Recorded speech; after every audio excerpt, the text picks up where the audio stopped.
All right, good to see y'all. We're going to do this thing from 12:30 to 2:30. Those who were here, those who are not, probably do from 40 minutes. Then we're going to take a 10 to 15-minute break. I'm not sure. Then we'll pick back up. But what we want to do here is now, brothers, I'm glad that you're all here. My name is Brother Kevin. I'm known as, they call me in Walimu, and Walimu is Swahili for teacher. And I consider myself a consequentialist. What is a consequentialist? Listening. Which means we all have to face the consequences of what we do, good or bad. Huh? There ain't no way around it. So let's dispel an illusion here now. Let's deal with this reality, okay? People say they fighting demons, right? No. We're fighting the decisions due to the decisions that we have made. That's what we're fighting against. Our choices and our decisions. The consequences of our decisions, of our choices we have made. That's dealing with reality. We can't escape it. If we think otherwise, then we're very delusional. I heard Brother Manny say that he made an attempt to go to see his family members, right? In order to reconcile what? Differences. You know that when you get into a marriage, they say rich or poor, thick and thin, and all that, you know what they say. But then when something go wrong, they say, are these differences reconcilable? Huh? And if they can't reconcile the differences, then they what? Go their separate ways, you know? So what does reconcilable mean? Reconcilable means to become a friend again first to who? Yourself. Huh? Then you can become a friend to someone else. Who do you first forgive? It's yourself. Then you can forgive other people. But it first starts with you. Let's prove it biologically. Let's deal with this reality here now. When a child comes out of his mama's womb, what does he try to do? He crawls and tries to what? He tries to walk. Huh? That means he wants to stand on his own what? 2 feet. Huh? So, woman's or man's duty first is to him or herself. That's your first duty. That is a requirement. And once that child stands on his own 2 feet, he's happy that he was able to accomplish that. Huh? So as I said to the brother Joseph there, man, Joseph. I tell Joseph, you know, that's a Arabic term for Joseph. But listen, well, you said, but listen. But my thing is here is that we were talking about desire. No one would change unless they see an issue with their actions. No one would change. You can't resurrect or raise or help no one if they don't have a what? If you have a desire to. But Joseph said that's the problem. If we have a desire to go, you know, take a hit or do it, because we have a what? A desire to do it. Once we get rid of the desire, then everything else will subside. Huh? So, what is the motivating factor that put us in a position that make us to have this type of desire? I don't know. Is it biological? Is it that we didn't get the nurture that we needed from our mother? Huh? Because when we in our mother's womb, there is an environment that we are in. Huh? Then once we come out in that environment, then that environment becomes not so conducive for our inner growth and our development. And that environment can what? Consume you. That's why it's best to raise above the what? The environment. Now, if you hook up with another individual and that other individual have the same desire that you have, then you know you're going to get into some what? Some trouble. But if you hook up with a real friend, who says to you, man, this is something that we should not do, even though it's on you. He said if it's something that we should not do, then more than likely, you may say, well, man, he may be right. But if he's continued to persuade you, manipulate you, and push you in that direction, to that course of action, more than likely, you're going to participate in it. So what is I'm saying in all this? You have to remove yourself from that. All great minds remove themselves from the circumstances which they are under. The trouble with humankind, let's be real with this, is that man or woman have a problem of being alone with his or her own thoughts. Now, if those thoughts are been maneuvered and contaminated and manipulated by the outside environment, you know you're going to have some what? Some trouble. All types of stuff is going in their head and in your head and in your mind. Check this out. You remember at one time you could hear a voice saying, don't do it. Don't do it. Don't do it. It's loud. Then all of a sudden it says, you don't hear it no more. Because you're on automatic pilot, man. You don't hear it no more. That means that your conscience is not convicting you. Now, speaking of conscience now, we all are created equal. Some say, oh no, we ain't created equal. We all given faculties, ain't we? Our faculty. Nature comes to awaken our conscience, and therefore we become responsible with it. So the only difference is the use of our faculties. Huh? It's the use of our mind, our thinking, the use of our hands, the use of our limbs, the use of our eyes, the use of everything, the manner way in which we use it. Even when it comes to our, interaction like that. The uses of a thing. It's manner way in which we use it. So I'm hoping now, as that is a foundational stone, we want to deal with something when it comes to Mature Monday. And when it deals with Mature Monday, I'm going to talk about self-esteem. Because I realize that what we need to manage is our emotions. And when we manage our emotions, we hope that we can develop a sense of a better understanding of ourselves. That's what we want to do. We want to develop a better sense of understanding of ourselves. Self really means soul. So it says it breathed in us and we came to what? A living soul. Understanding self, because out of understanding comes consciousness. And when we understand self, that means that we are improving upon who we are and what we want to become and what we want to be in life. Now, can anyone be, I'm raising the question, can anyone be a better drug user? I'm asking a question, I don't know. Can you? I don't think so. Is it a better drug? Yeah, just throwing it out. Just one feedback. Explain your definition of it real quick, though, because I'm going to add something to it. Now, I think explain itself. A better drug user, you can be a better person or a better drug user, Like, say, for example, you can be very manipulative to get what you want to get. Then you can throw yours out. Let him say first, then you throw yours. Yeah. Well, I don't think so, man. That's just like saying, man, if you dirty, you dirty. If you you clean, you clean. If you use, it doesn't matter how much you use, but if you use, that's the whole point. If you use, right? If you use, huh? If you use, so that makes you equal. You're a drug dealer. That's it. Ain't no better. Yeah, ain't no cut costs in that, man. You use. No matter how much, if he smoked 3 vials of crack and I smoke a half a vial of crack, that makes us equal. We both use. Yes, sir. Thank you. Hold that thought. Go ahead, brother. I was gonna say, it's like some people that get high use like their tolerance too high. And you got some people like they wanna set the bar high, like prime example. Like I'm gonna smoke probably like 5 or 10 blunts or something like that.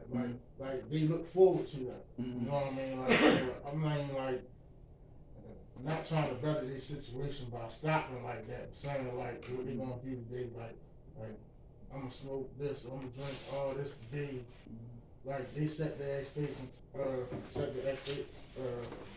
high, like that though, because they know they're using.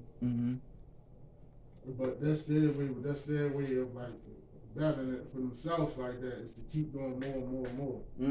Trying to up the doses, I say like that. Go ahead, yeah, it's a good one. Up the dose. Okay, good stuff. Okay, go ahead, brother. Thank you. I don't think you can become anything better that's negative. You can't be a better child abuser or a better alcoholic or a better woman beater. There's nothing you can become better at this negative. Mm. If you become a better drug dealer or alcoholic, you got a better chance to kill yourself. Mm. Wow. Good stuff. Anyone else? What's happening, man? All right. Now, I want to appreciate what the brother says. We're saying no one can be a better drug user, right? Now, let's look at these terms here now, right? We use the word use or usage. I like language, because language makes us who we are. Because, we live in a world oppressive environment. I don't know no law. I don't know too many law terms. Some of us may know. I don't know. They use that what? Against you. They say sticks and stone would break your bone, but words would never hurt you. That's a lie. That's a lie. That's a lie. Words do hurt. So, we look at this word use. Is that usage? That's how you spell it? Usage of a thing. You can tell the meaning of a thing in the manner and way in which it is being used, within the context of it being used. For example, if there is a fire and they have a elevator that tries to prevent, the fire getting to the people, but they won't know how effective it is until they what? Until they use it. Huh?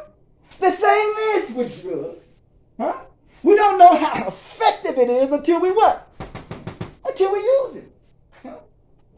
Now, the thing is that we become what? Addicted to the what? To the usage. Huh? We become addicted to the usage. And then therefore, people can become addicted in using what? In using you. And then it becomes fuel. It may become food for them. And when you get tired of something or someone or the drugs or whatever, when you get tired of it using you, then you're gonna resist it. You're gonna do what?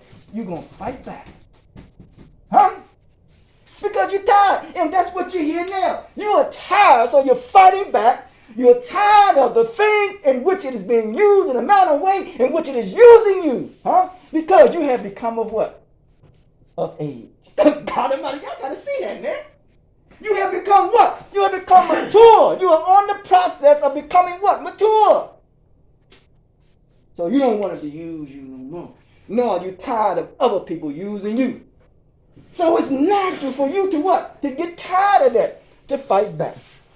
Huh? Does that make sense? Okay, y'all ain't hear me. Equal now.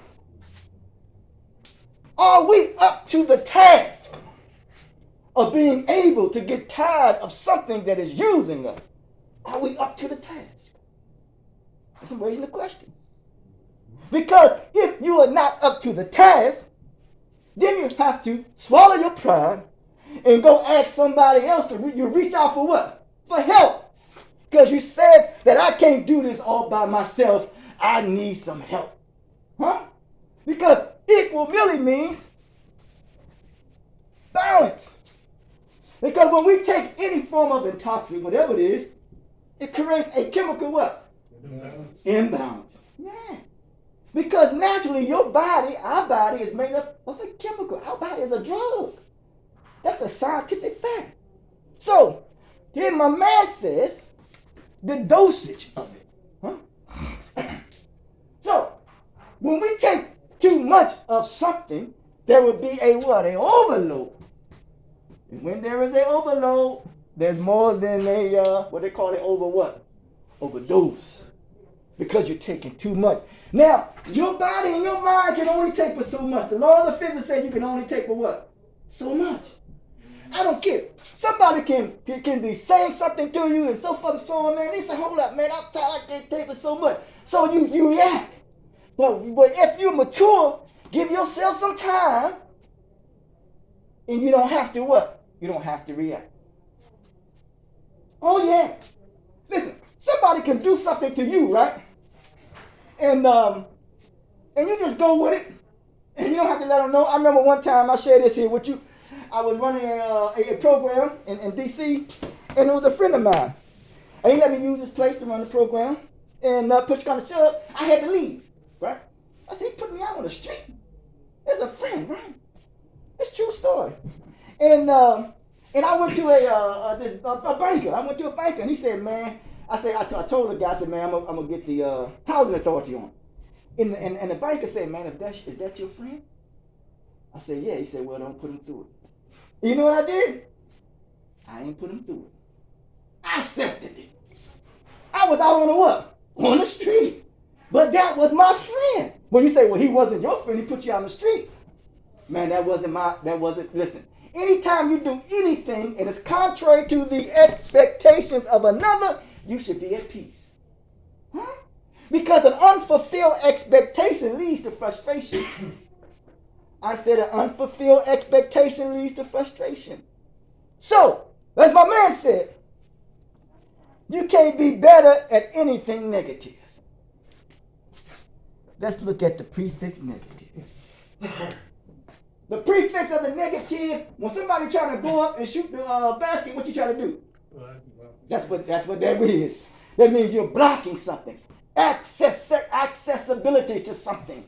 Now, when somebody blocks something, it becomes stale. That means you ain't moving. Anything becomes stale becomes stink, and anything stink becomes a disease. Huh? So there we have it. We have a problem when it comes to stand think that we can do anything better by doing it what? In a negative manner. And that's not going to happen. That is a disease or a disease. You have something you want to say? No. Okay, good. So, now, as we saying about this thing that we're doing for about maybe, from every Monday, with the men, I'll call Mature Monday, managing our emotions, our feelings, our thoughts, our attitude, our communication / language, and our actions. Now, we say first, we want to develop a better sense of understanding of self. And 2, we want to exhibit a sense of tolerance. 3, becoming less temperamental. And then we become this here. When you display those 3s, when you display something, you become the model. You become the model for people to follow. What model do you have? Huh? Do anybody have a model that they can follow? Okay. Nobody's saying nothing.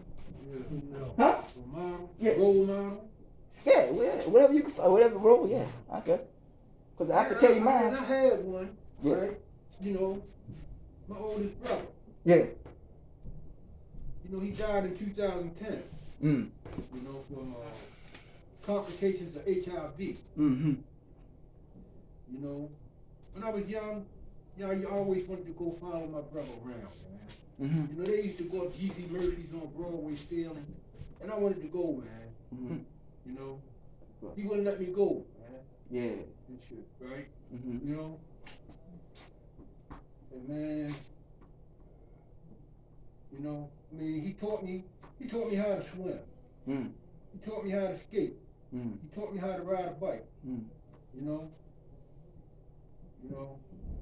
taught me a lot, man. Mm. Right? Yes, sir. And that's somebody I used to look up to, man. Mm. The first time I started getting high, sniffing glue. Yes, That's sir. what we used to do when I first started getting high, sniffing quickie. Mm-hmm. He caught me, man. Mm-hmm. He caught me sniffing quickie, man. Mm-hmm. Right? And both, man, I started crying, he started crying, Mm-hmm. right? But we were still sniffing that quickie, though. Right. Right? Mm-hmm.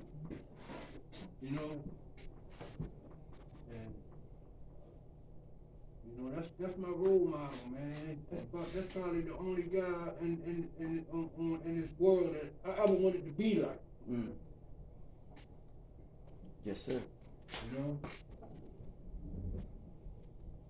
Yes, sir. I want to thank you for sharing that, because you were getting in touch with his feeling. I'm saying, you know what I'm saying? Because we have to bring closure.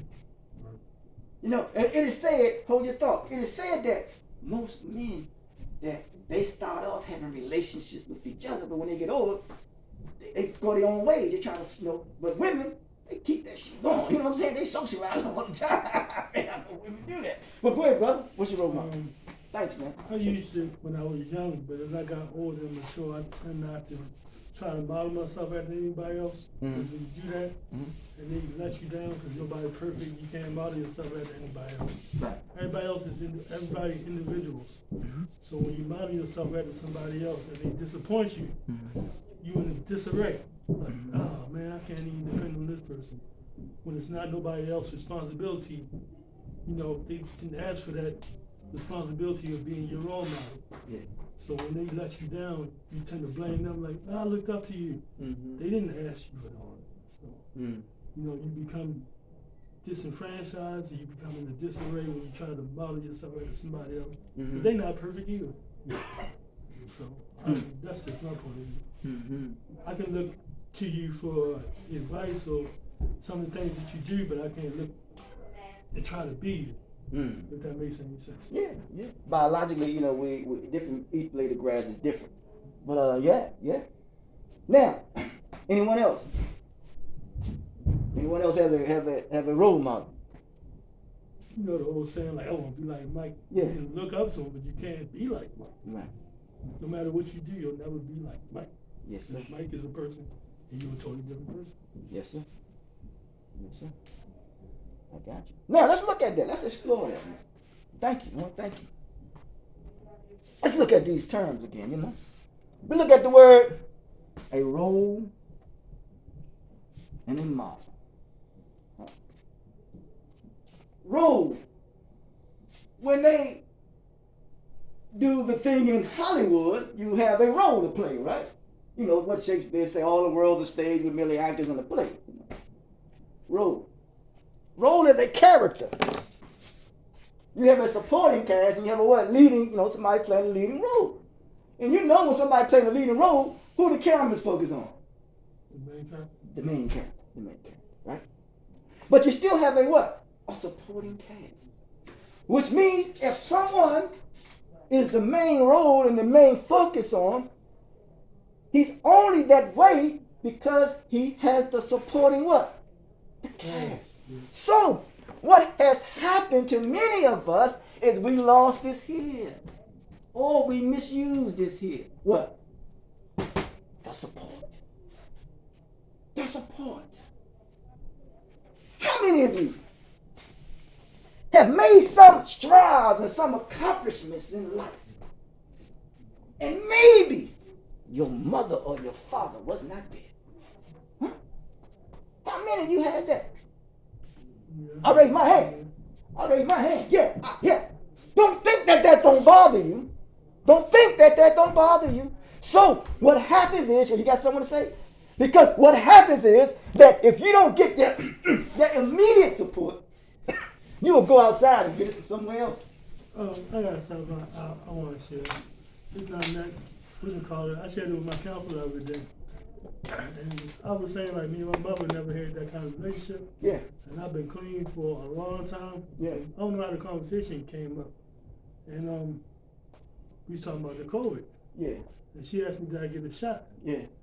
And I was like, no, I'm not getting a shot. I'm not putting all that stuff in my body. Right. And she underhanded made an underhanded comment like, well, you was putting everything else in your body. That hurt my fucking. Yeah, there you go. See, you get a teeth. That's right. That's right. That's Why right. would you say that? That's real. That's real. Yeah, that's real. Why would you even say that to me? I've been doing my best all this time. Yeah.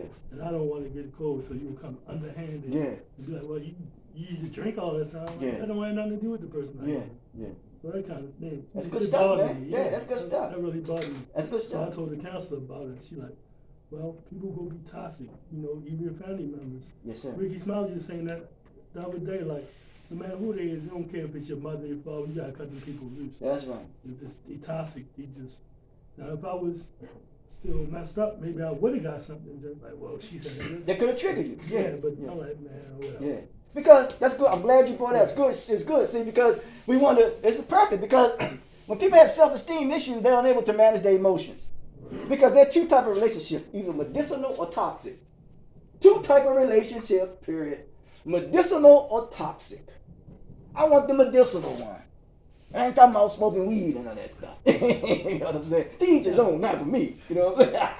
I know some people think, dang, that's on you. But no, I can't function with it. You know what I'm saying? I can't function. But just like you said, I talked to somebody else about it. I had the support to keep me focused. Now you're talking. That's right. That's right. Like, I could have went away, but I could have reverted back to the savage I used to be, cuss that or whatever.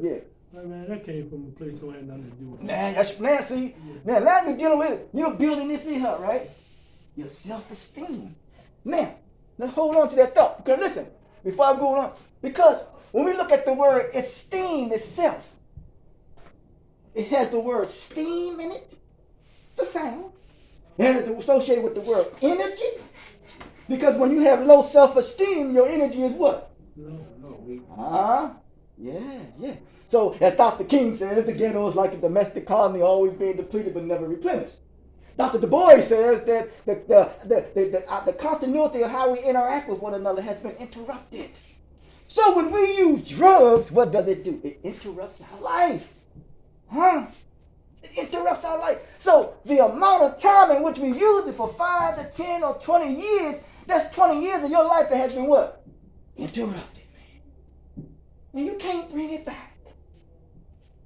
So what you do is you just move on. You reconcile the differences with yourself. You forgive yourself. You move on. You forgive your mother. I remember this. See, I get personal.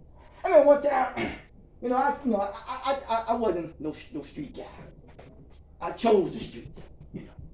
I come up with what they call a little so-called, middle class. I chose the street. I had a little reputation. They say most little guys got a Napoleon complex, but I don't think I had one. But but needless to say, I told my mother the other day. I told her, I don't get, you get personal sometimes. I said, Mom, I fucked up. She said, what you say? I said, yeah, I fucked up. Because I realized I did. I went to visit a pretty decent house. I mean, I could look and see, some trees and all that. But I was reconciling the differences with who first? Myself. And I realized what I did. You know what I'm saying? I messed up, man. So I had to face that fact. But I had to reconcile the difference with myself, and I had to forgive who? Myself, man. That's what I'm trying to get. You have to forgive yourself. So, as you said, that sister supported you. Because it says, in some good book, it says, cast not your pearls amongst swine to be what? To be trampled on. That means you cast that which was sacred to your mom. Or we cast that which is sacred to people. And when we cast that which is sacred and that which we hold in confidence, someone comes and what? And trample on it. That's a hurting feeling, man. When someone continues to keep downplaying you, then you wind up become so addicted to it that you allow it to it, and then you go to the uses of drugs, then you further bring yourself what? Down. But I've come to tell you, you got to lift yourself up. You get up every morning, don't you? What did you do? Who lift you up? Unless you're talking about the high power. You got it in you. So all I'm trying to do is bring it out of you, further cultivate it. So, in becoming less temperamental, in displaying and being a model of becoming more confident. Because they said of what they saw in the Bible, said he sent them out in twos, because sometimes some people may be weak in one area and the brother may be strong in another area. You know what I'm saying? Some areas I may be weak in. I may need a brother like you to help me. Because you may be certain things that you may be strong in. So we're dealing with strengths and weaknesses. Now, we got to realize is that now we're dealing with the fifth one. After displaying confidence and being the model, then you become what? More what? More respectful. More respectful to self as well as to others. It says about respect.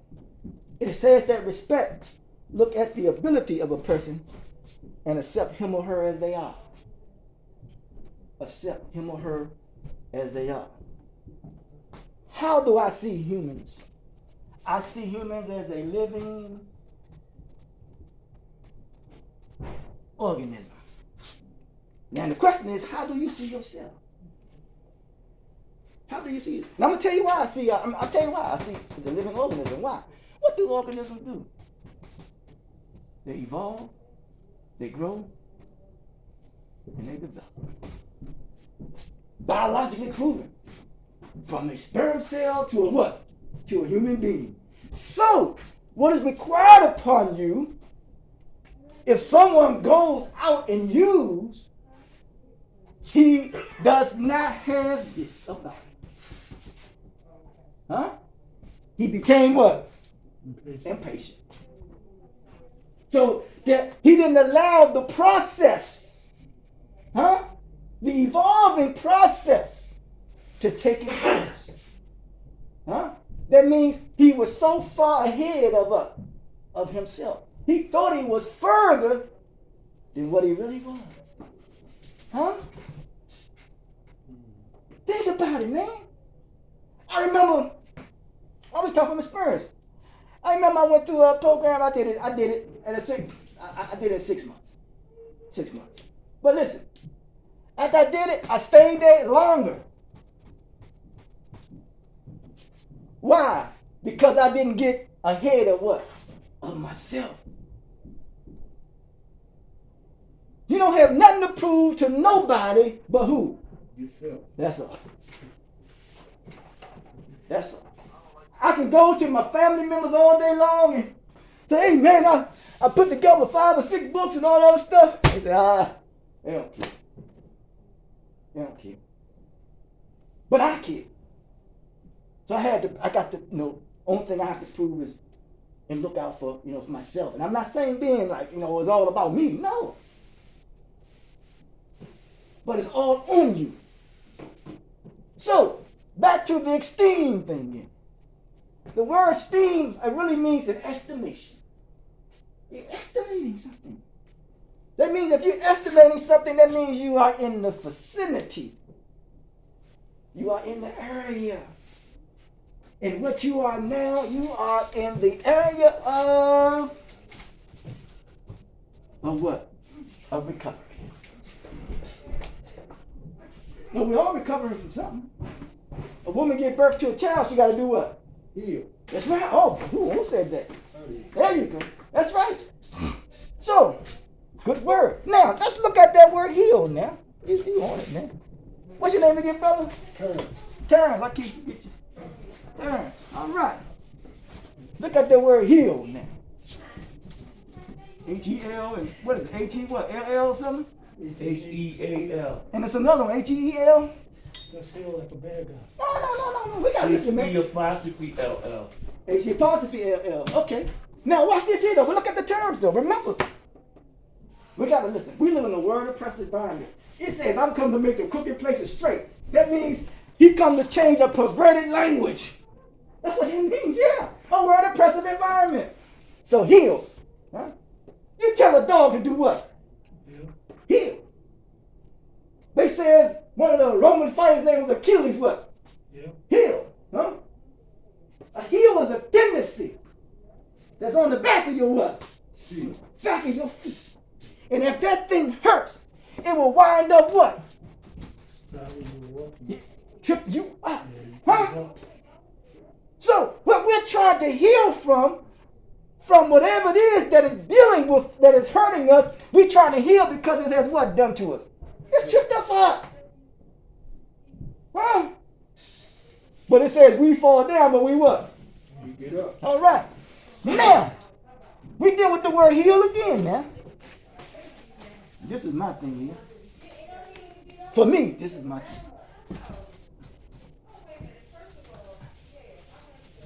Accountability. Because what we need to heal from by displaying a lack of accountability.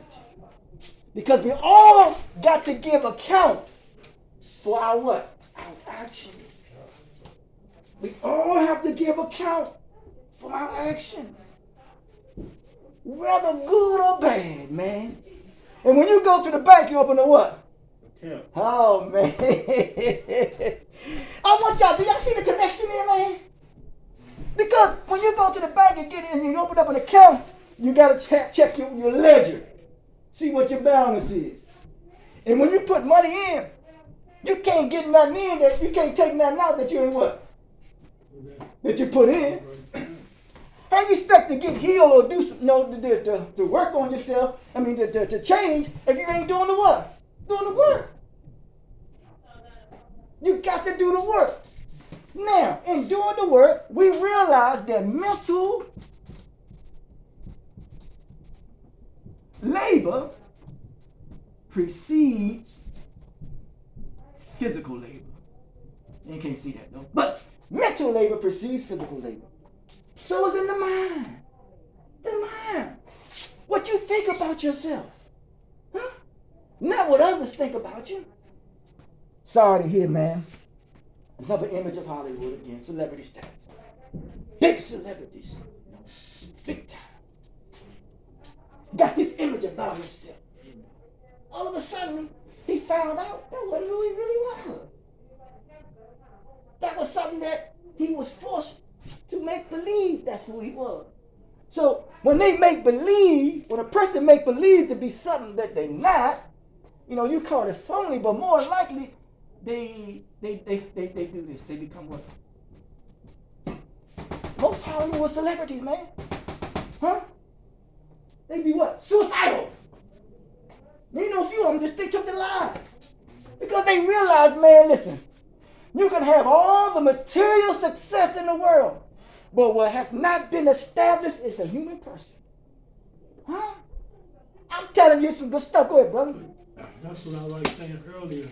They never wanted to become that person. Somebody else put that on them. Yeah, man. So it was like, I just wanted to do what I like to do. I never wanted to be followed around by paparazzi and all this stuff. Yeah. Everybody come to me and be like, I want to be just like you. They never asked for that. That's right. So you put that responsibility on them to be something they did. You created that person. Yeah. Now they got to live up to what you want them to be. They never be themselves. Never happened. You can't live up to nobody else's expectation. So that's why they get all jumbled up in their head and get tired of it. And that's where the suicide comes. Good. You say something? Now, I realize that there are 3 elements. We're going to talk about that because I think what Tupac said, after fame, I'm a simple man or something he said. But, even he has challenge trying to be around somebody, some certain group of people. He had challenge. Everybody got challenge, because I always say, I promote the value of self-worth. The worth is in the degree. Degree is the temperament and your attitude. The value is unlimited. We always try to find a face of belonging outside of ourselves. Huh? There's 3 illnesses: mental suicide, emotional homicide, and spiritual genocide. Go ahead, brother. They say the homicide and suicide. Homicide, we're killing ourselves. Suicide, we're killing ourselves, and homicide, we're killing our loved ones. Ain't that something? We're in Narcotics Anonymous. Well, that's good stuff, man. Now, he used the word love now. That's a good thing, man. I get it, man. This is lovely, lovely. Love. For me, love is the manner and the way in which we communicate as a family our humanity. That's how I define love. Ain't nobody define that for me. I define it for myself. Love is the manner and the way in which we communicate as a family our humanity. Why? Can I prove it? Because people are only responding due to the extent and the damage and the injury that has been done to their humanity. Just think about that, man. You heard that first from me now. Love is the manner and the way in which, a manner way in which we communicate as a family our humanity. Remember, we need this here, right? The support, the love. I ain't talking about no emotional stuff. I was about to say, love is the action word. Yeah. But I'm talking about the damage and the injury that has been done to our humanity, man, as a people. Then we look at the word humanity. It really means humans from the earth. That's what it is. What are we doing to the earth? It says, be careful what you put in. You may not like how it come back. It says, reap what you what? So. Huh? So. That's right. This is associated with what? Humanity. This is listen, man. There are pockets that the media always focus on the what? On the negative. sensationalism, because it is business to do so. And when you do so, I'm running out of space. And when you do so, you create this. Hope and fatalism. Because you know what the biggest crime you can commit? It's fraud. That's the biggest crime. You offer something somebody, and you say something to somebody, and you say what you say, but you ain't able to come through on it. That's false hope. It creates fatalism, fatality, because you always think the worst. Huh? When you start thinking, man, good things start to happen to you, you say, man, this can't be happening to me. Yeah, I'm serious, man. Trust me. This can't be happening to me. It's too good. You know, I mean, for me, I like a beautiful woman. I think, this is good with me. You know what I'm saying? Yeah, man, boy, not like one. But listen, but the false hope, and it creates fatalism, fatalities. Thanks for sharing that, Joseph. Fatalities, man, fatalism. So we got to get out of the habit of thinking the worst, man. Don't you think that? Don't you think? This is what I found out. Check this out. Say if Dr. John Joe Mink come to visit you, because he has a title on his name. Right? Then somebody come to visit you. He don't have a title to his name, right? But he is sharper than the man got the title. Who you gonna give more respect to, huh? We've been trained to give respect to the people who got the title. What I'm trying to say, that we admire and revere celebrities who are far from us, but don't admire and respect those who are right among us. Huh? He says, man, they're not being with you all this time. You don't know who I am. Huh? Why do we do that? I mean, one time, one sister passed, so-called celebrity, I guess. He says, the world stopped. I said, what? The world stopped for you, it ain't stopped for me. Huh? It's crazy. But that's the sickness, man. Do you know that's another form of a drug? That's an addiction, man. When you admire and revere those people that are far from you, you don't know them. Only through what they tell you. And they still putting that in your mind, putting in your face, putting in your mind, putting in your face. And you think that's their world. Who world that may be. I ain't getting in no religious setting, but who world that may be. It may be some world, somebody's world that you don't even want to be a part of. But yet you see it. You're being fed that foolishness. And you think that it's real when it's not real. And therefore, that's this delusion makes you become delusion, and it makes you to become very disoriented. Well, brothers, I'm going to stop right there. We're going to take a 10-minute break. What time is it? 1:45. 1:45. So come back at 1:25. We'll pick it up. Thank you, man.